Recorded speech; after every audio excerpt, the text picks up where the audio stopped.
الأعزاء ومتابعين تلفزيون النيل الأبيض، رمضان كريم وكل عام وأنتم بخير. إليكم مفكرة الصباح لهذا اليوم الأحد 7 من رمضان الموافق 17 مارس 2024.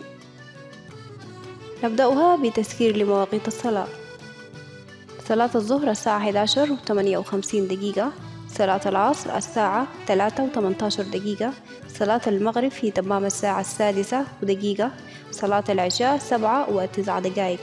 أما صلاة الفجر ليوم غد الاثنين الساعة 4:39، بينما تشرق الشمس الساعة 5:55.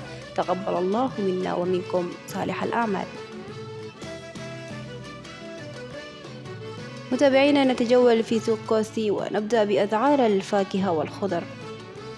كيس البامية 7,500، جوال البطاطس 65,000 جنيه، جوال البامبي 15,000 جنيه، صفيحة الطماطم 7,5، جوال الأسود 15,000 جنيه، جوال العجور 25,000 جنيه، جوال الشطة 45,000 جنيه، جوال الفلفلية 45,000 جنيه، ربطة البصل الأخضر 4,5، ربطة الجرجير 1,700 جنيه، ربطة الخضرة 4,500، جوال الليمون 155,000 جنيه، جوال بصل أسباني أخضر 50,000 جنيه، ربطة النعناع 1000 جنيه، ربطة الرجلة 1,500، ربطة الشمار 500 جنيه، كيس الكوسة 5,500،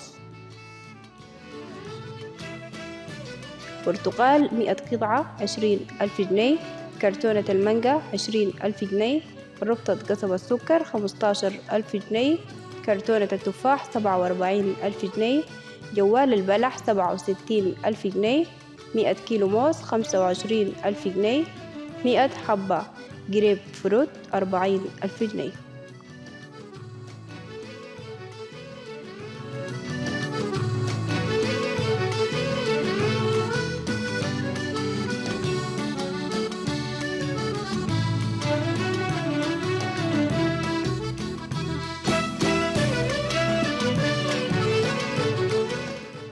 ولمعرفة أسعار المحاصيل ننقل الميكروفون إلى الزميل سفيان الحوري بسوق تندلتي ليطلعنا ماذا لديك الزميل سفيان. شكرا يا زملاء، رمضان كريم، تصوم وتفطر على خير.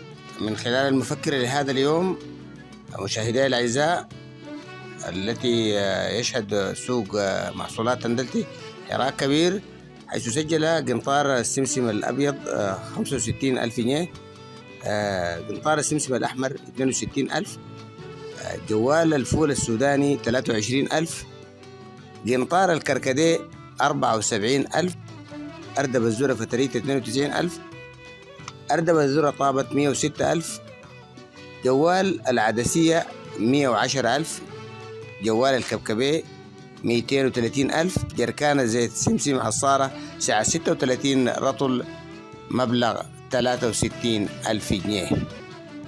سفيان الحوري، سوق محصولات تندلتي. شكرا للزميل سفيان الحوري.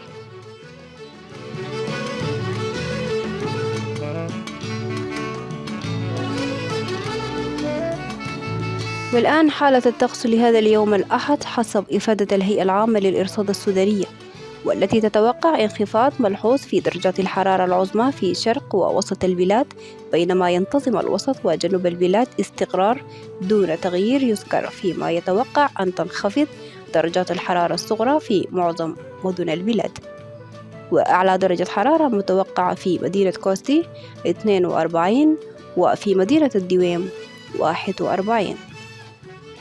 تابعونا على صفحاتنا في الفيسبوك تلفزيون النيل الأبيض الصفحة البديلة، وعلى قناتنا في اليوتيوب تلفزيون النيل الأبيض بالاشتراك والإعجاب والمشاركة ووضع تعليقاتكم المعينة لنا لمواصلة العمل والاجتهاد. رأيكم يهمنا. بهذا نكون وصلنا إلى ختام هذه المفكرة لهذا اليوم، حتى نلتقيكم في مفكرة أخرى في رعاية الله.